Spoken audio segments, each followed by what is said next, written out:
The smell of garlic and fresh basil filled the air as Maya wiped down table 7 for the 3rd time that evening.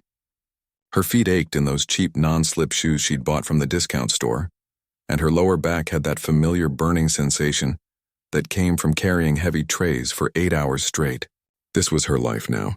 5 nights a week at Romano's Italian restaurant, sometimes 6 when bills piled up higher than usual. She glanced at the clock on the wall. 9:30. Another 2 hours before closing, and the Friday night crowd was just getting started. A group of businessmen at table 12 were getting louder with each round of wine, and the couple by the window kept changing their order every 5 minutes. Maya took a deep breath and painted on that smile she'd perfected over the past 3 years. The one that said she was happy to be there, that she loved her job, that bringing someone their pasta primavera was the highlight of her day. But inside, she felt hollow. Her manager, Tony, rushed past carrying a stack of menus. "Maya, we need you on section 4. Angela called in sick again." She nodded and headed toward the back corner of the restaurant, her section now doubled.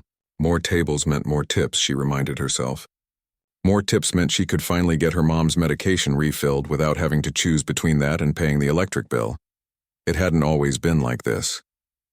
There was a time when Maya's hands didn't smell like marinara sauce and dish soap. A time when her fingers moved across piano keys instead of balancing plates. She tried not to think about those days anymore. Thinking about them made everything harder.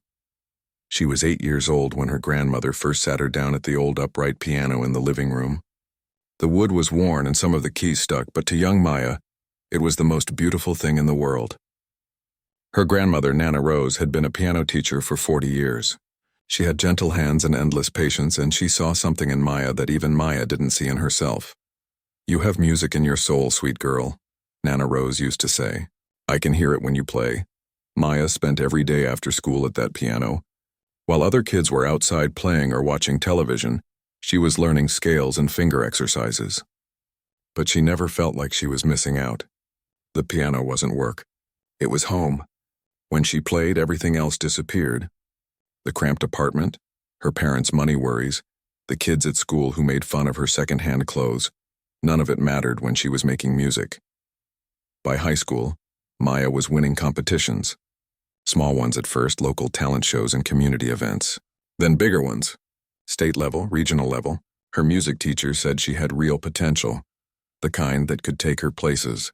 When she was 16, she performed at a holiday concert and a woman from the audience approached her afterward.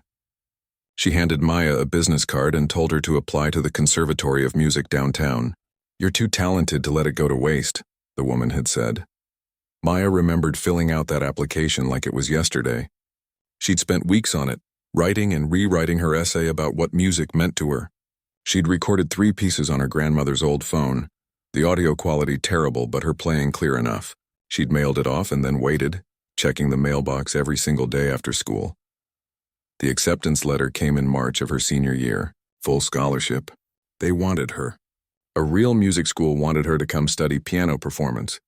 Maya had cried when she opened that envelope, and her grandmother had cried too, wrapping her in a hug that smelled like lavender and old books. "I knew it," Nana Rose had whispered. "I always knew." Maya was supposed to start in the fall. She'd already picked out her classes, already imagined herself practicing in those beautiful studios with the high ceilings and perfect acoustics. She was going to be a concert pianist. She was going to make her grandmother proud. She was going to spend her life doing the only thing she'd ever truly loved. But life has a way of changing plans. In July, 2 months before school was supposed to start, Maya's father collapsed at work. Heart attack. He survived, but the medical bills were crushing. Her parents had some insurance, but not enough. Not nearly enough. The hospital stays, the surgery, the medications he'd need for the rest of his life. It all added up to an impossible number. Maya watched her mother cry over the kitchen table, calculator in hand, trying to make the math work.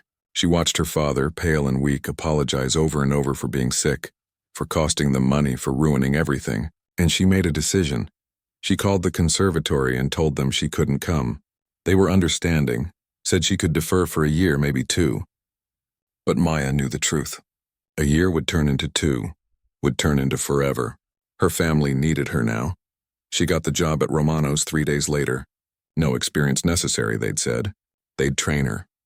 The money wasn't great, but it was steady, and with tips she could bring home enough to help.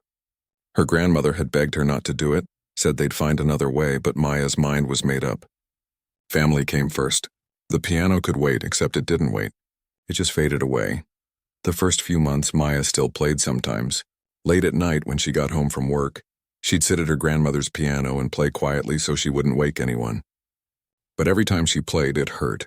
It reminded her of everything she'd given up, everything she was supposed to be. The keys felt different under her fingers now, like they belonged to someone else's dream. Eventually, she stopped playing altogether. She covered the piano with an old sheet and pretended it wasn't there. Her grandmother never said anything, but Maya could see the sadness in her eyes every time she looked at that covered piano. Then, last year, Nana Rose passed away. Quietly in her sleep, the way she'd wanted to go, Maya had held her hand at the funeral and felt like she was saying goodbye to more than just her grandmother. She was saying goodbye to the girl who used to play piano, who used to have dreams, who used to believe anything was possible. Now, Maya moved through the restaurant on autopilot. She took orders, she smiled, she brought food, she cleared tables. The customers never knew that the tired waitress refilling their water glasses had once played Rachmaninoff so beautifully that grown men cried. They never knew that her hands, rough from work and chapped from constant washing, used to create something beautiful. Order up. The kitchen manager yelled, and Maya grabbed 2 plates of spaghetti carbonara, hot enough to burn through the napkin she used to carry them. She delivered them to table 8, asked if they needed anything else, and moved on to the next task. There was always a next task. At the end of her shift, when she finally hung up her apron and counted her tips, Maya had made $73. Not bad for a Friday. She folded the bills carefully and tucked them into her purse. Tomorrow she'd do it all again. As she walked to her car in the dark parking lot, her phone buzzed. A text from her mother asking if she'd be home for dinner tomorrow. Maya texted back that she had the late shift but would try to stop by. She sat in her car for a moment before starting the engine, letting the quiet settle around her. Sometimes in moments like this, she could almost hear music in her head, the pieces she used to play, the ones her grandmother loved. But she pushed those thoughts away like she always did. That life was gone. This was her life now, and she was doing what needed to be done. Maya started the car and drove home through the empty streets. The radio turned up loud enough to drown out the silence. Saturday started like any other shift. Maya clocked in at 4 o'clock, tied her apron and checked which section she'd been assigned. But when she walked into the dining room, she knew immediately that today was different. The restaurant had been transformed. White tablecloths replaced the usual red checkered ones. Fresh flowers sat on every table. Crystal glasses sparkled under the dim lights, and someone had polished the old chandelier until it actually looked expensive. Tony was rushing around with a clipboard, barking orders at everyone, his face red and stressed. "What's going on?" Maya asked one of the other servers, a college kid named Danny who usually worked weekends. "Some big shot 70th birthday party," Danny said, rolling silverware into napkins. "Tony's been freaking out all week. Apparently she's some kind of art patron or something. Really rich, really important. He said if we mess this up, we're all fired." Maya felt her stomach tighten. Great. High-pressure service on top of the regular Saturday dinner crowd. She could already tell it was going to be one of those nights. By 6 o'clock, the private party guests started arriving. Maya watched them from the kitchen, peeking through the small window in the door. They weren't like the regular customers. These people wore expensive clothes and walked with the kind of confidence that comes from never having to check a price tag. The women had diamonds that caught the light, and the men wore watches that probably cost more than Maya's car. The birthday woman herself was elegant in a way Maya had only seen in movies. Silver hair pulled back in a perfect bun, a deep blue dress that looked like it was made specifically for her, and a smile that seemed genuine despite all the fuss being made over her. Her family and friends gathered around her, laughing and toasting with champagne that came in bottles Maya couldn't even pronounce. They hired a pianist for the evening, Tony told the staff during the quick pre-service meeting. He'll be playing throughout dinner. Just work around him, don't bump into anything near the piano, and for the love of God, nobody drop anything tonight. The pianist arrived at 6:30. He was an older man with gray hair and nervous hands that kept adjusting his bow tie. He sat at the beautiful, grand piano in the corner, the one that Romano's kept mostly for decoration, and began playing soft classical, music that floated through the restaurant like smoke. Maya had been avoiding even looking at that piano for 3 years. She'd trained herself to deliver food to tables nearby without glancing at it, without hearing what was being played. But tonight, with the pianist playing Debussy, it was impossible not to notice. The music pulled at something deep inside her chest, something she'd been trying to keep buried. She shook it off and got to work. Her section included 3 tables for the regular dinner service, plus she was helping with the private party. The kitchen was slammed. The chef was yelling, tickets were backing up, and everyone was moving too fast in too small a space. Maya had just picked up a heavy tray loaded with 4 pasta dishes when it happened. She was backing out of the kitchen door, the tray balanced perfectly on her shoulder the way she'd done 1,000 times before. But Rick, another server, came barreling through the opposite door without looking. He wasn't carrying anything, just moving too fast, and he slammed right into her side. The impact knocked Maya completely off balance. She felt the tray start to slip, tried to compensate, overcorrected, and then everything was falling.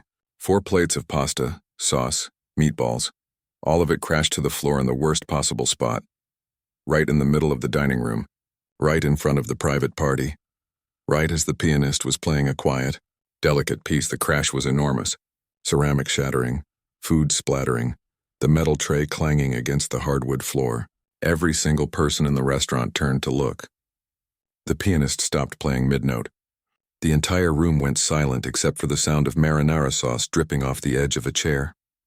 Maya felt her face go hot. Her hands were shaking. She could feel every eye on her, could see the birthday woman and all her fancy guests staring. Some looked annoyed, others amused, but all of them were watching her most humiliating moment unfold in real time. "I'm so sorry," Maya stammered, dropping to her knees and starting to pick up the broken pieces of plate. "I'm so sorry." Tony appeared with a broom and dustpan, his jaw clenched tight. He didn't yell. He couldn't, not in front of these important customers, but his eyes said everything. Maya wanted to disappear. She wanted the floor to open up and swallow her whole. Her hands were shaking so badly she could barely hold the pieces of broken ceramic. Other servers came to help clean up, and within a few minutes, the mess was gone. The pianist started playing again, conversation resumed, and life went on. But Maya felt like she might throw up. She excused herself and headed toward the bathroom, fighting back tears. She stood in front of the mirror, gripping the sink, taking deep breaths. This job was all she had. If Tony fired her, what would she do? How would she help her parents? 3 years of pushing down her dreams, of doing the right thing, and she couldn't even carry a tray without ruining everything. When she finally composed herself and walked back out, she found Tony in the hallway looking panicked. Not angry anymore, panicked. "The pianist is sick," he said, running his hand through his hair. "He just threw up in the bathroom. Says he can't continue. Something he ate, I don't know." "Maya, I don't know what to do." Mrs. Chen specifically requested live piano music for her mother's party. It was the one thing she cared about most. "If there's no music—" He didn't finish the sentence, but Maya understood. This wasn't just about keeping customers happy. This was about Romano's reputation, about future business, about everything Tony had worked for. "Can you call another pianist?" Maya asked. "At 7 o'clock on a Saturday night? Everyone's already booked." "I've been trying for the last 10 minutes. Nobody's available." They stood there in silence for a moment, both of them at a loss. And then Danny walked past, overheard the conversation, and stopped. "Wait," Danny said, looking at Maya. "Didn't you used to play piano? I remember you mentioned it once when we were talking about hobbies or something." Maya's heart dropped. That was a long time ago. "But you can play, right?" Tony's eyes lit up with desperate hope. "I haven't played in years."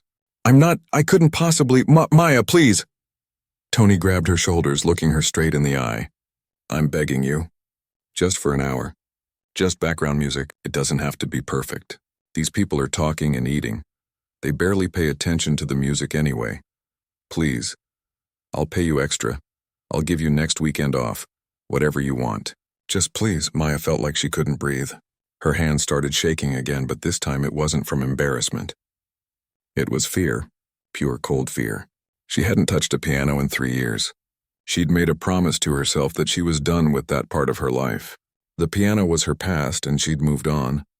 Going back to it felt like opening a door she'd worked so hard to close. "I don't think I can," she whispered.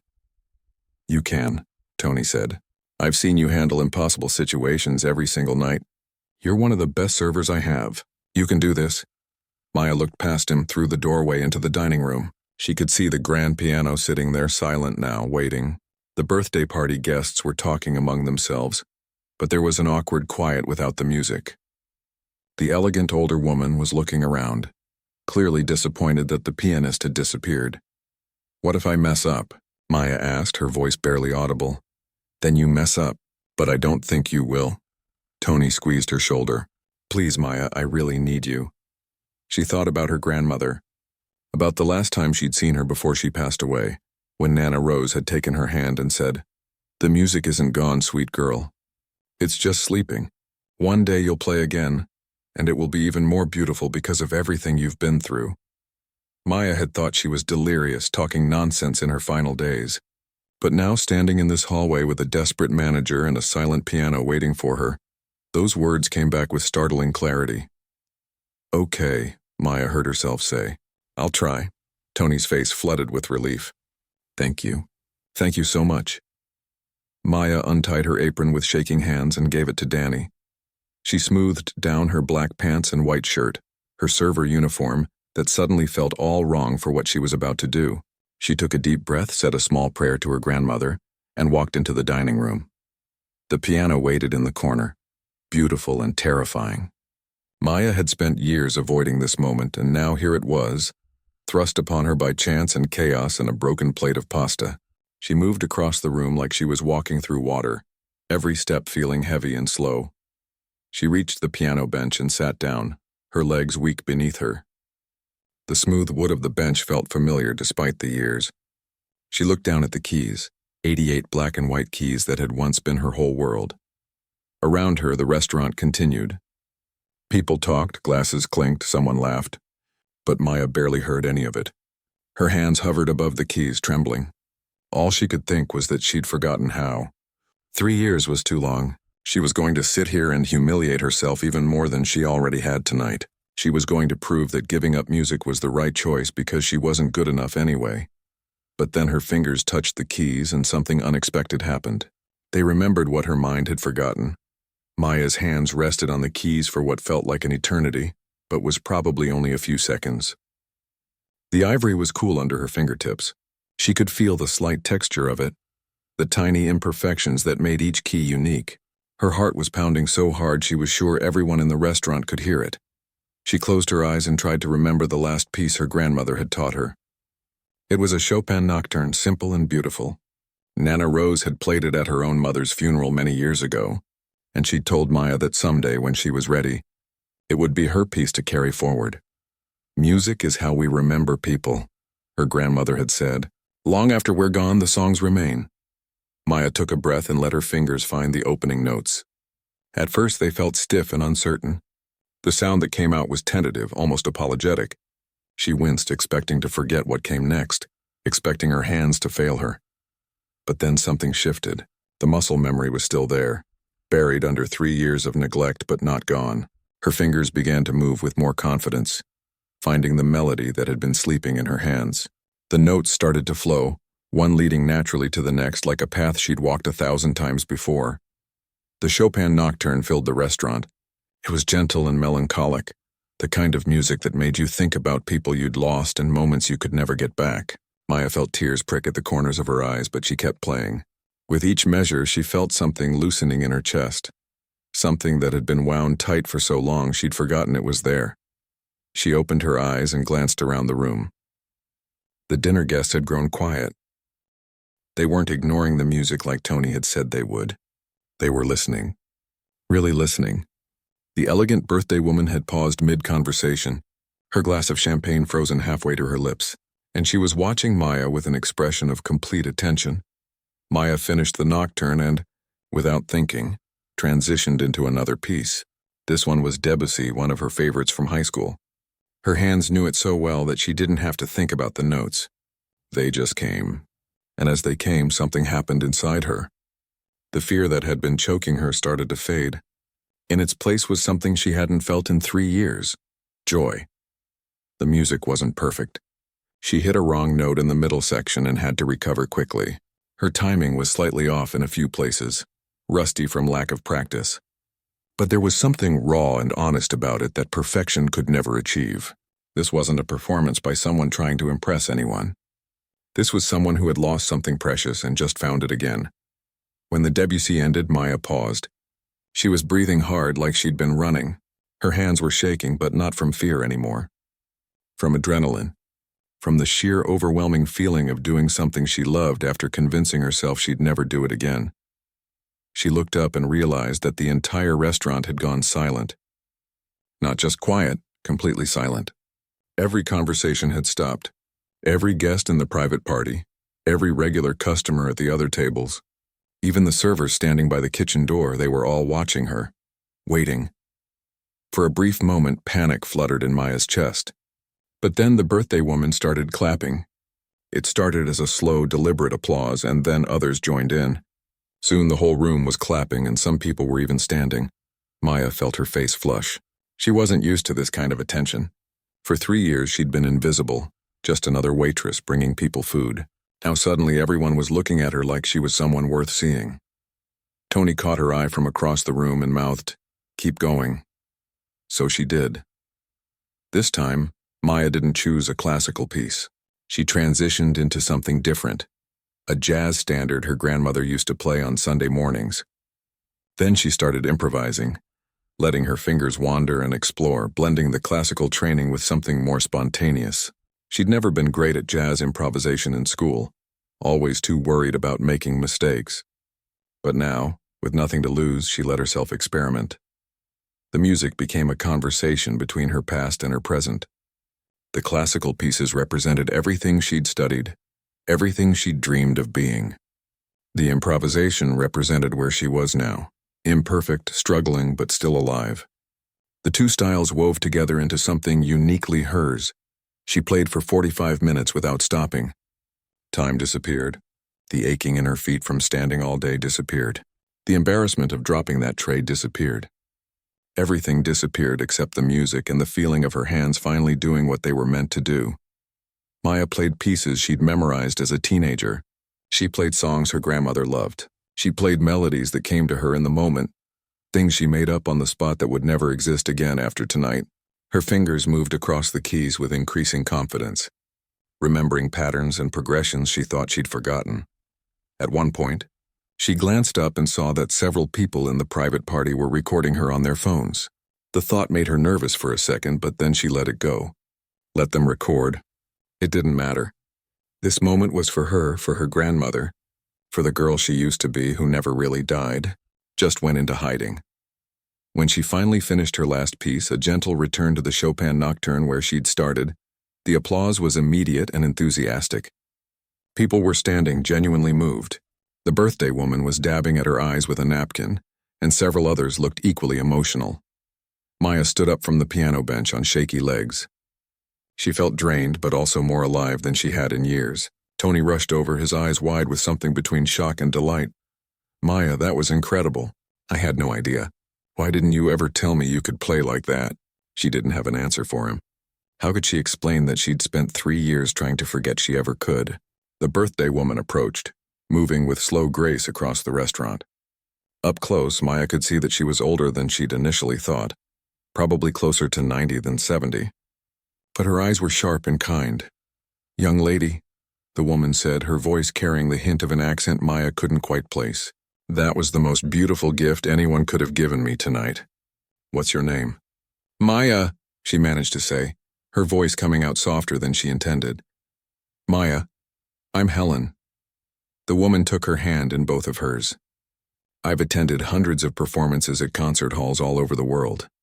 I've heard pianists who've trained their entire lives, who've won international competitions, who've made careers out of their talent. But I've rarely heard anyone play with the kind of emotion you just shared with us. That wasn't just music. That was your heart." Maya felt tears threatening again. "Thank you. That means more than you know." "Do you play professionally?" Helen asked. The question hit Maya like cold water. She glanced down at her server uniform, at her worn shoes and the apron mark still visible on her shirt. "No, I work here." This was just filling in because the other pianist got sick. Helen studied her face for a long moment, and Maya had the uncomfortable feeling of being truly seen. Well, Helen finally said, that seems like something that needs to change. But that's a conversation for another day. Tonight you've made an old woman very happy. She pressed something into Maya's hand, a business card, and then returned to her party. Maya looked down at the card. Helen Chen, founder and director, City Arts Foundation. There was a phone number and an email address. Maya's hands were still trembling as she slipped the card into her pocket. The rest of the evening passed in a blur. Maya returned to serving tables, but everything felt different now. The other servers kept giving her strange looks, like they were seeing her for the first time. Danny kept saying, "I can't believe that was you," over and over. Even the kitchen staff, who rarely paid attention to anything happening in the dining room, had heard about her performance. When the private party was leaving, several guests stopped to thank her personally. One man said he'd been at concerts that cost hundreds of dollars that weren't as moving as what she'd just played. A woman told her daughter, "That's why you practice, sweetie, so one day you can make people feel something real." After closing, when Maya was finally counting her tips for the night, Tony pulled her aside. "I don't know what just happened tonight," he said, "but I have a feeling everything's about to change for you." Maya didn't know what to say to that. She just nodded, suddenly exhausted in a way that went deeper than physical tiredness. She drove home in silence, her hands gripping the steering wheel. The streets were empty at this late hour, just her and the occasional passing car. When she pulled into her apartment parking lot, she sat in the car for a long time, not ready to go inside yet. Her phone buzzed with a text from her mom. "How was work?" Maya stared at the message. How could she possibly explain what had happened tonight? She typed back, "It was different. I'll tell you about it tomorrow." When she finally went inside, the covered piano sat in the corner of her living room, exactly where it had been for the past year. Maya stood in front of it for a long moment. Then slowly she pulled off the sheet, dust scattered in the air, visible in the streetlight coming through the window. The piano looked smaller than she remembered, more worn. But when she pressed one key, just one single note in the darkness, it rang out clear and true. Maya sat down at the bench in her server uniform, her tips still in her pocket, and she played. Just for herself this time. Just to see if it had been real or if she'd imagined the whole thing. But her hands knew. They remembered. And as she played in her quiet apartment at 2 a.m, she realized that Tony might be right. Everything was about to change. Maya woke up on Sunday morning to her phone buzzing nonstop. Half asleep, she reached for it on her nightstand, squinting at the bright screen. 17 missed calls, 43 text messages. Her social media notifications were going crazy with numbers she'd never seen before. Her first thought was that something terrible had happened. Maybe her dad was in the hospital again. Maybe her mom needed her. She sat up fast, her heart racing, and started scrolling through the messages. But they weren't about her family. They were about her. The first message was from Danny. "OMG Maya, check Twitter, you're famous." Followed by 3 fire emojis and a bunch of exclamation points. The next was from another server she barely knew. "Girl, you're blowing up." This is insane. Then one from a cousin she hadn't spoken to in 2 years. "Is this you? Everyone's sharing it." Maya's hand shook as she opened the video someone had sent her. It was from last night. Someone at the party had recorded her entire piano performance and posted it online. The caption read, "Waitress forced to fill in for sick pianist at restaurant." What happened next gave everyone chills. The video had been posted around midnight. It was now 8 a.m. In 8 hours, it had been viewed over 2 million times. Maya watched herself on the screen, saw her nervous approach to the piano, saw the moment when her hands touched the keys and the music started. Even through the phone's tinny speakers, she could hear the emotion in the playing. She looked small and scared at the beginning, then gradually transformed into someone else entirely as the music took over. The comments were overwhelming. Thousands of them, in multiple languages. People saying they'd cried. People saying they'd played it for their families. People asking who she was, where she'd trained, why she was working as a waitress when she could play like that. One comment with over 15,000 likes said, "This is what raw talent looks like. Not polished and perfect, but real and honest. This woman has something special." Another said, I've been a professional musician for 20 years, and this performance moved me more than most concerts I've attended. There's a story in every note she plays. Maya sat on her bed staring at the phone in disbelief. This couldn't be real. Things like this didn't happen to people like her. This was the kind of stuff that happened to other people in movies or on talent shows, not to a broke waitress from the South Side who'd given up on her dreams 3 years ago. Her phone rang. It was her mother. Maya answered, her voice still thick with sleep. "Maya, have you seen the internet? Everyone's talking about you. Mrs. Park from church just sent me the video. My daughter, playing piano like an angel." Her mother's voice was excited and proud in a way Maya hadn't heard in years. "Mom, I don't understand what's happening. What's happening is the whole world is seeing what I've always known, that you have a gift, Mija, a real gift." After hanging up with her mother, Maya made coffee and sat at her tiny kitchen table, reading through messages and watching the view count climb. 3 million, 4 million. By noon, it was at 7 million. News websites were picking it up. A local TV station wanted to interview her. People were trying to figure out who she was, what restaurant it was where she'd learned to play. Then Helen Chen called. "Maya, dear, I hope I'm not disturbing you on your day off." "No, it's okay. Have you seen what's happening?" Helen's laugh was warm. "I have. My daughter posted that video last night, and it seems to have touched more people than we anticipated. I'm calling because I'd like to talk to you about some opportunities. Several, actually. Would you be able to meet me tomorrow afternoon?" Maya's coffee cup shook in her hand. "Yes, of course. But Mrs. Chen, I don't understand why this is such a big deal. I mean, I just played some piano." "You didn't just play piano, dear. You told a story without words. You showed people something authentic in a world that's often very manufactured. That's rare, and people are responding to it. We can discuss everything tomorrow. 2 o'clock at my office?" After Helen hung up, Maya tried to process everything. She was supposed to work tonight, another shift at Romano's. She texted Tony to confirm, and he immediately called her back. "Maya, have you been online? Everyone's talking about what happened last night. I've had people calling all morning asking if you'll be here tonight, asking if you're playing piano again. I've never seen anything like this. I'm scheduled to serve tonight," Maya said, confused. "I wasn't planning to play." "Right, of course. But maybe. I mean, if you wanted to play a little bit. People are specifically asking. I think it could be really good for business." Maya felt a knot forming in her stomach. This was getting complicated fast. "Let me think about it, okay? I'll be there for my shift at 5. The rest of Sunday was a whirlwind. Maya's phone didn't stop. Friends she hadn't talked to in years were reaching out. A few music schools sent messages asking about her background. A local jazz club owner called saying he'd love to have her perform. Someone from a talent agency left a voicemail. It was overwhelming and exciting and terrifying all at once. Maya kept waiting for someone to point out that it was all a mistake, that she wasn't actually that good, that people would forget about her by tomorrow. But the numbers kept climbing. By Sunday night, the video had 15 million views. When Maya showed up for her shift at Romano's, there was a line outside. Tony looked frazzled and excited. "We've never had a wait on a Sunday night," he said. "People want to eat here because of what happened. Some are asking about you specifically." Maya worked her section, trying to ignore the stares and the phones pointed at her. A few customers asked for pictures. One woman cried and said the video had inspired her to start playing piano again after 20 years. Another told Maya she reminded him of his daughter, who'd given up music to become a lawyer and regretted it every day. At the end of the night, Tony pulled her aside again. "Look, I know you're a server here and you're good at it, but I think you need to seriously consider what's happening.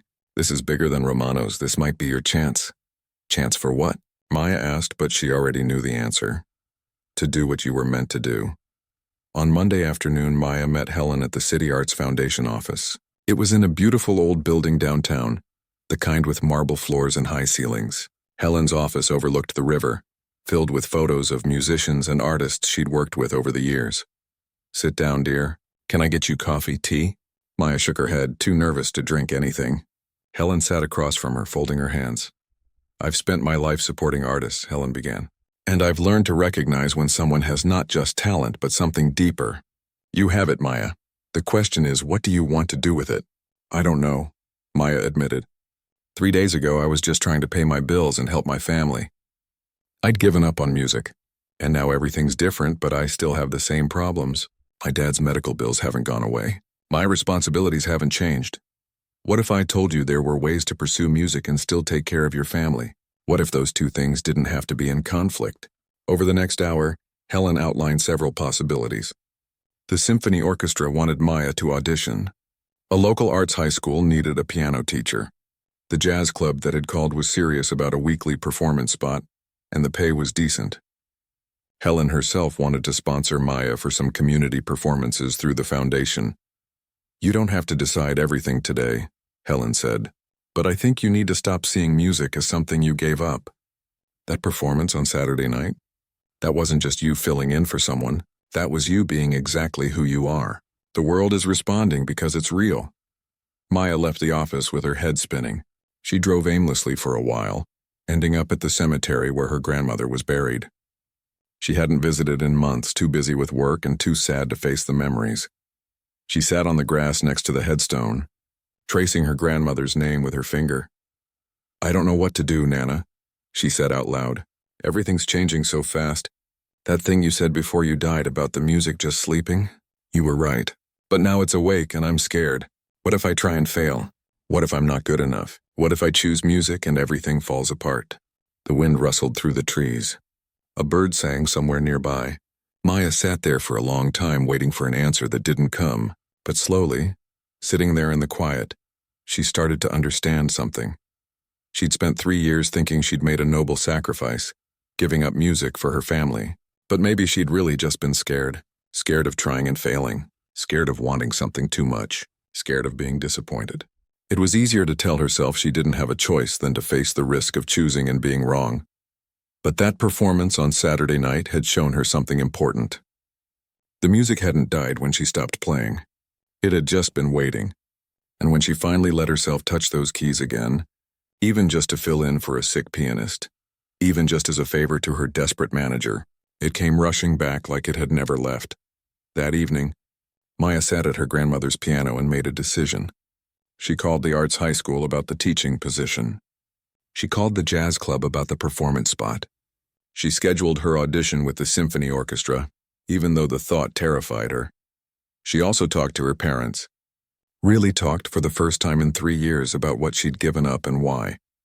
Her father cried and said he'd never wanted her to sacrifice her dreams for him. Her mother held her hand and said, "We raised you to be strong and responsible, but we also raised you to be happy." We lost sight of that second part. "I need to try," Maya told them, "even if I fail. Even if it's hard. I need to try, then try," her father said. "We'll figure out the rest together." The view count on the video had reached 30 million by Tuesday. Maya had gone from complete anonymity to internet fame in less than 3 days. News outlets were calling it an inspirational story. People were sharing it with captions like, "Never give up on your dreams," and "It's never too late to start again." But Maya knew it wasn't that simple. This wasn't just about dreams. It was about risk and fear and the courage to choose something uncertain over something safe. It was about believing that she deserved to be more than just someone who served other people their dinner. It was about honoring her grandmother's faith in her, even though Nana Rose wasn't here to see it. The video that changed everything was still spreading, still being shared, still making people cry in the comments. But for Maya, the real change was happening inside. She was choosing herself. Finally, after 3 years of playing it safe, she was ready to take the leap and see what happened. 3 months after the video went viral, Maya stood backstage at the City Cultural Center, her hands pressed flat against her thighs to stop them from shaking. She could hear the murmur of the crowd through the heavy curtain, hundreds of people filing into their seats, programs rustling, conversations humming with anticipation. This was different from Romano's. This was a real concert hall with professional lighting and acoustics designed to carry every note perfectly. This was the kind of place she'd dreamed about performing in when she was 16. Sitting in her grandmother's living room, imagining a future that seemed impossibly far away. "5 minutes, Miss Maya," a stagehand said, giving her a kind smile. Maya nodded, her throat too tight to speak. She was wearing a simple black dress that her mother had helped her pick out. Nothing too fancy but appropriate for the occasion. Her hair was pulled back and she'd even put on a little makeup. though her hands had been shaking too much to do a very good job with the eyeliner. The past 3 months had been the hardest and most rewarding of her life. After meeting with Helen, Maya had made the terrifying decision to cut back her hours at Romano's. Not quit entirely, she couldn't afford that, but reduce to 3 shifts a week instead of 5 or 6. The lost income had been scary, but she'd needed the time to practice and prepare. The teaching position at the arts high school had come through. 2 days a week, Maya taught piano to teenagers who reminded her so much of herself at that age. Some had natural talent, others struggled with basic scales, but all of them had that same hunger to create something beautiful. Maya found that teaching forced her to remember why she'd fallen in love with music in the first place. Explaining it to someone else made her understand it better herself. The jazz club gig had been intimidating at first. Maya had never considered herself a jazz pianist, but the owner had been patient, encouraging her to experiment and improvise. Thursday nights at the Blue Moon had become her favorite part of the week. The audience was small, maybe 30 people on a good night, but they really listened. And slowly Maya had learned to trust herself, to take risks with the music, to play what she felt instead of what she thought she should play. The symphony audition had been brutal. Maya had practiced for 6 weeks straight, her fingers developing new calluses, her back aching from hours at the piano. She'd walked into that audition room terrified and walked out feeling like she'd left everything she had on those keys. They didn't accept her for the main symphony, but they'd invited her to join their community orchestra, which performed once a month. It wasn't Carnegie Hall, but it was something. It was progress. And now tonight she was about to give her first full solo performance. Helen had organized a charity concert to benefit music education programs for kids who couldn't afford lessons. When Helen had asked Maya to be the featured performer, Maya's first instinct had been to say no. She wasn't ready. She wasn't good enough. She was just a waitress who'd gotten lucky with a viral video. But Helen had looked at her with those sharp, kind eyes and said, "Maya, you've been ready your whole life. You're just afraid to believe it." So here she was, 5 minutes away from walking onto a real stage in front of hundreds of people who'd actually bought tickets to hear her play. Not a restaurant full of people focused on their pasta. Not a jazz club where people talked over the music. A concert hall where the only thing happening was the performance. 3 minutes, the stagehand said. Maya closed her eyes and took a deep breath. She thought about her grandmother, about how Nana Rose used to say that music was just organized emotion. You couldn't force it, couldn't fake it. You just had to be honest and let the notes carry what words couldn't say. She thought about her parents sitting somewhere in the audience. Her father was doing better now, his health more stable, though he'd never be completely well. Her mother had taken on some extra hours at her own job, insisting that Maya needed to focus on her music. They'd fought about it at first, Maya not wanting them to sacrifice any more for her. But her mother had been firm.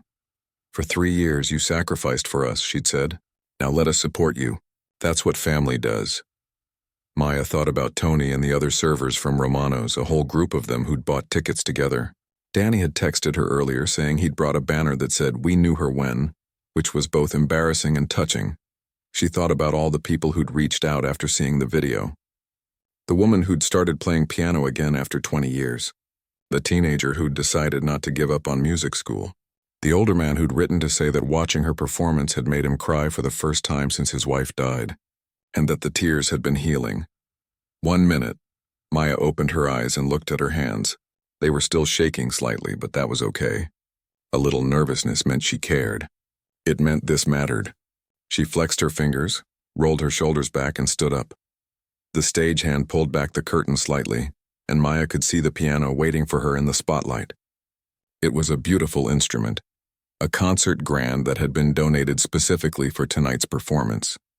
Beyond it, the audience was a sea of faces all turned toward the stage waiting.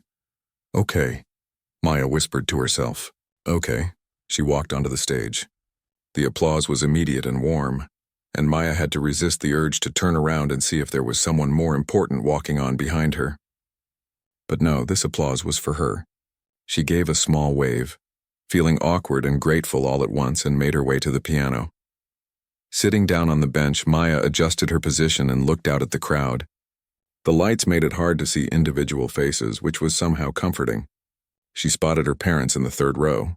Her mother already had tissues in her hand, and next to them was Helen, looking elegant and proud. Maya turned her attention to the piano. She'd spent weeks planning this program, choosing pieces that meant something to her, that told a story.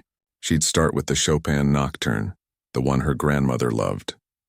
Then move through some Debussy, some Bach, a little jazz improvisation, and end with something she'd composed herself over the past month.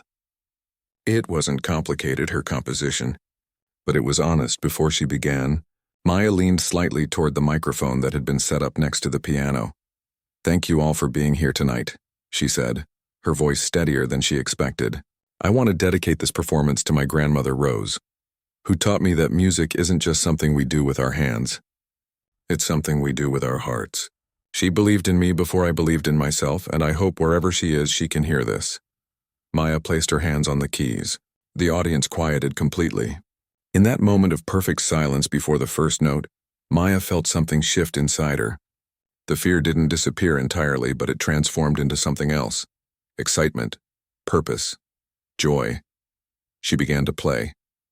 The Chopin Nocturne flowed out into the hall, and Maya let herself get lost in it. She wasn't thinking about the viral video or the people watching or what would happen after tonight. She was just playing, letting the music be what it needed to be.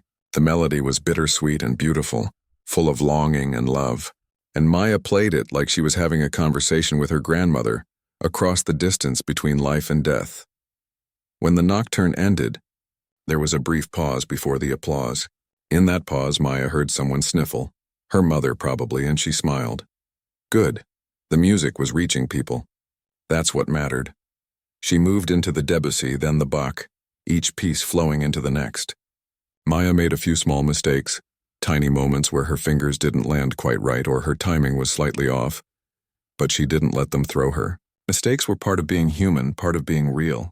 The performance at Romano's hadn't been perfect either, and people had connected with it because of its honesty, not despite its flaws. When it came time for the jazz improvisation, Maya felt a little surge of nervousness return. This was the risky part, creating something in the moment with no safety net. But she thought about Thursday nights at the Blue Moon, about the freedom she'd discovered in letting go of perfection, and she dove in. The improvisation started simple, a basic blues progression, but then Maya let it wander. She brought in elements of the classical pieces she'd just played, wove them together with jazz rhythms and unexpected harmonies. She played high notes that rang out like questions and low notes that rumbled like answers. She played fast sections that felt like running and slow sections that felt like breathing. She played everything she'd felt over the past 3 months. The fear, the hope, the grief, the joy, all of it tumbling out through her fingers. When the improvisation came to a natural end, the applause was thunderous. People were standing, and Maya realized with shock that she'd been playing for almost an hour and a half. Time had completely disappeared. "Thank you," she said into the microphone, a little breathless. "This last piece is something I wrote recently. I don't have a title for it yet. Maybe I'll just call it The Long Way Home.